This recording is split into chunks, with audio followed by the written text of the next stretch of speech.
badde nve e Kampala nga nzija nensanga omwami omu ku gwenguza emiti gyange fuso ye ng'eneetera okuyingira katawuni ke Nakifuma ndowooza kilomita ziringa 500 okuva ku faamu yange.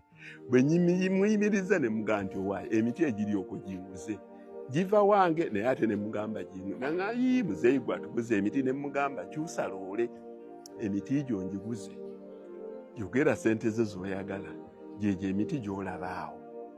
Ngenda kubabuulirayo ebintu 2-3 kati lwaki nguze emiti egyo ate egiva mu kibira ekyange ngenda kukibabuulirako olwaleero.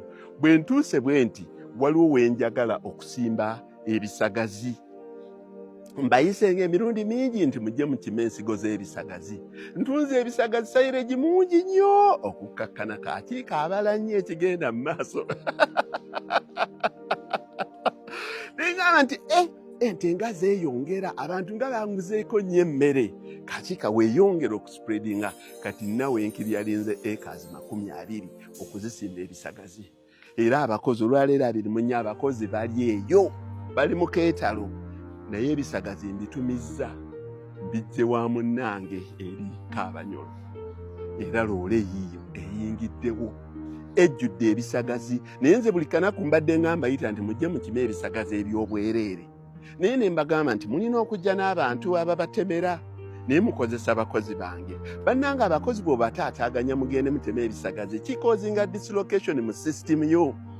Kati olwaleero bwe njagadde ebisagazi nze nkubidde munnange ne mugamba nti mafuso nnamba ey'ebisagazi ondeetere sente mmeka sisazeeko wadde omutwalo ne mugamba tikka loole yiyo eyingiddewo. Lwaki ebisagazi nze mbiguze walala? Lwaki emiti njiguze ku bantu balala egibadde egyange? Economic efficiency.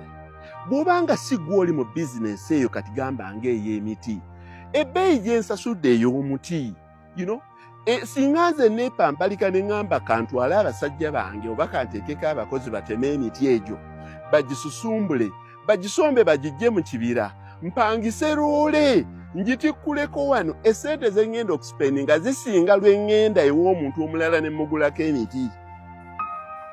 Oyinza obutakikkiriza naye olw'okuba gwe toli mu bizinesi akukwatira ku muti agutema ajja kusaba nakozesezza tanka bwe ziti abasusumbula bajja kugamba buli muti ngususumbulira 2,000 abeegyetikka w'omalira ku transport ng'osipendinze kinene ate ng'okoze dislocation mu bizinesi yo. Ate ebisagazi era kyekimu bwe naddira abakozi bange mu kifo ky'okukola emirimu gyange ate ne mbatwala bateme ebisagazi we naabimalira ng'eyatumiza fuso e Kaabanyolo asinga. Ekyo kanti basomese nakyo mu kiyige economic efficiency nga bwe mbalaga nti mu mashini obwo okubugula sente ziba mu mpale ezibugula naye mbupangisa ku kampuni ndala erina efficiency mu ngeri eyo. Madiko buli lwe manjagala okuba sayireji wange nina owa tractor wange gye mpangisa nina obuuma bwe mpangisa mbusasula buli mwezi. Economic efficiency